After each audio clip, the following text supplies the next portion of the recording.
kayo kilala. Anak, ako ang papa mo.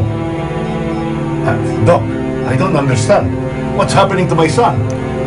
He may be suffering from partial memory loss. Pero don't worry. I-refer ko kay Dr. Nicolas. He's a good neurologist. May selective amnesia po ang pasyente. Because of severe brain trauma, naapektuhan ang bahagi ng kanyang utak na may hawak ng kanyang ala-ala. Pero, magbabalik din ang memory niya, hindi ba? When? Yan po ang hindi ko masasagot. Case-to-case base yan. May ilang mga pasyente na within 24 hours, bumabalik ng ala-ala. At meron ding mga nagtatagal ng ilang araw, ilang linggo, ilang taon.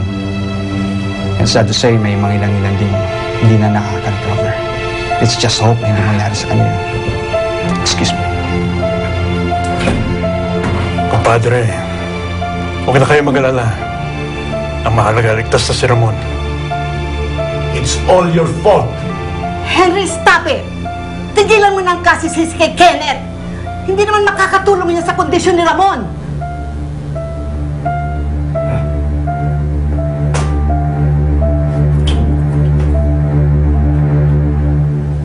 Naku, Polly. Maraming salamat, ha. Thank you talaga. Polly, hanga ako sa'yo, ah. Sipin mo, hinarap mo yung mga pulis. Kahit na ganyan kakayapa ngayon. Ito na ba si Uncle, oh? Alam niyo namang hindi uubra yung mga yun sa akin, eh. Siyempre pa, alam kong mga kaligtasan niyo ang nakasalalay. Uncle, paano tayo ngayon? Yun nga iniisip ko, eh.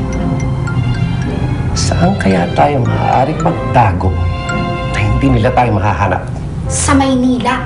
Sa tingin ko, doon kayo dapat magtago kasi sa laki ng Maynila, hindi kayo na mahahanap. Mahihirapan yun. At may mga kamag-anak ako doon. Naku, Polly. Hindi kami pwedeng tumuloy doon. Ngayon pa na nakabantay sa'yo mga pulis. Sigurado ako na aalamin din nilang pamilya mo.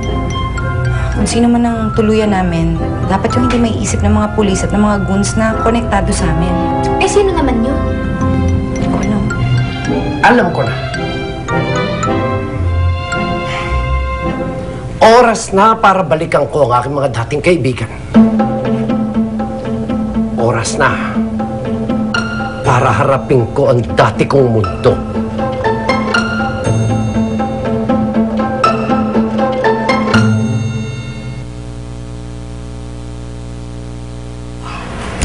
Pasensya ka na sana, ha? Pagpasensyahan mo na ang papa mo at unawain mo naman siya. Eh kasi naman, sobrang nag-aalala siya sa buhay sa Ramon mo, eh. Wala ko yun. Sanay na naman ako na parati yung pinagagalitan ni Papa. Wala eh. Yan na hindi ko maintindihan sa inyong dalawa, eh. Lagi na lamang kayo nagtatalo, lagi kayong kontra sa isa't isa. Pero, hindi ko maintindihan, eh. Kung anong ayaw niya, gusto mo. Kung ano naman ang gusto mo, ayaw niya. Ano ba talaga? Palagay ko, alam mo ang palagay ko? Siguro talagang iniinis mo na lamang ang papa mo. Ako? Oo. Hindi. Ba't ko naman gagawin yun? Hindi ko gagawin kay Papa yan. Okay? Hindi naman. Naku. Alam mo, hindi katulad ni Ramon. Kung anong gusto ng papa mo, sunod-sunuran siya. Oo nang oo kay Henry. Alam mo talagang kayong magkapatid, magkaibang magkaiba. Para tuloy. Naku, ewan. Sobrang magkaiba talaga kami ni Kuya. Siya organized. Siya responsable. Siya maasahan. Sabay ako, magulo. Irresponsable. Hindi mo maasahan sa kahit anong bagay. Hindi naman talaga eh. Naku naman ito. I think you can be responsible and reliable kung talagang gusto mo. Eh, kaso nga, lagi ka nagre-rebelde. Para kang Lola Marita mo. Siguro doon ka nagmana. Siguro nga. Kaya yan, tinan niyo po. Yung nangyari sa kanya, nangyari sa akin yan. Tinatakwil ako ng pamilya ko. Pwede ba? Huwag mong masabi-sabi yan, ha? Ayoko ng ganyan. Don't say that. Kasi alam mo, hindi naman maari yun. Darating ang panahon na magkakaunawaan kayong mag-ama. Ewan ko nga ba? Alam mo, hindi rin papayag naman eh na lumayo ka. Hindi papayag ang Kuya Ramon mo. Hindi siya papayag. Dahil, Kenneth, mahal ka ng kuya mo. Sige, mga po.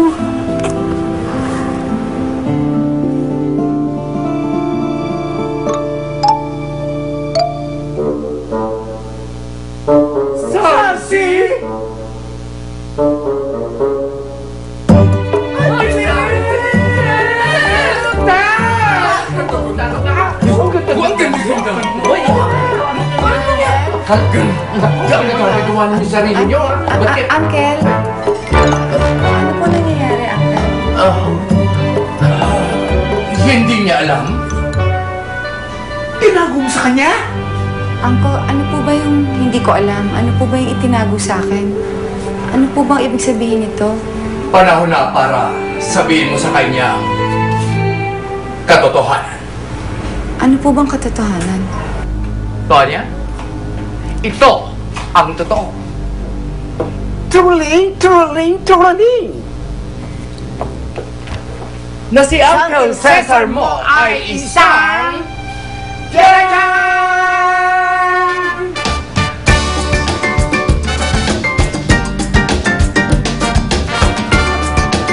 Uncle Cesar?